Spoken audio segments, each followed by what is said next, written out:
Et si tout s'arrête en demi-finale, est-ce que cette Coupe du Monde sera réussie? Qu'est-ce qu'on retiendra du mondial, la demi-finale ou la sortie de route face au Maroc, le côté pilou, le côté face? Maxime, on s'est déjà posé cette question Ouais. après les huitièmes, on va se la reposer après les quarts. Maxime, le tournoi des Bleus est-il d'ores et déjà réussi? Il est bien parti, il n'est pas réussi. L'équipe de France a fait ce qu'on... Je ne sais pas si c'est ce qu'on attendait d'elle, parce qu'on l'a dit, il y a eu suffisamment de problèmes avant le tournoi, dans les semaines qui ont précédé, même les mois.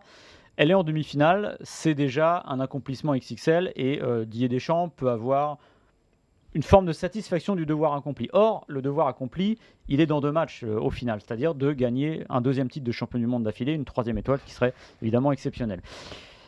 Il faut pas se mentir, Didier Deschamps a beau dire le Maroc c'est plus une surprise sur ce tournoi, il n'a pas tort mais il n'a pas complètement raison non plus. C'est-à-dire que le fait de jouer le Maroc en demi-finale, la peau du favori, de l'équipe qui a le plus à perdre en demi-finale, ce sera l'équipe de France. Et si l'équipe de France se faisait sortir par le Maroc, ce serait incroyable pour le Maroc, qui en finale, ça ce serait vraiment la surprise du siècle.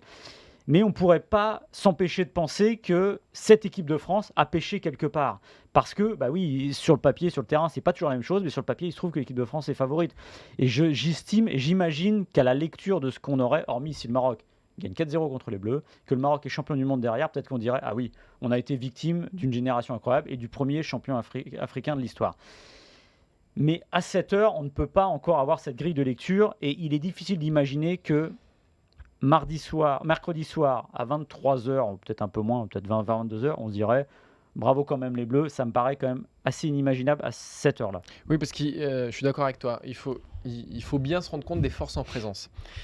Si ça avait été la France 2014, après 4 ans compliqués, qui arrive en demi-finale face au Maroc, une équipe sans aucune référence actuelle, mais même passée, en Coupe du Monde, ça n'aurait peut-être pas été les mêmes enjeux. Mais là, on est sur une équipe qui, on l'a suffisamment répété depuis hier, déjà est championne du monde en titre, fait finale de l'Euro 2016, on est sur des stars internationales, etc.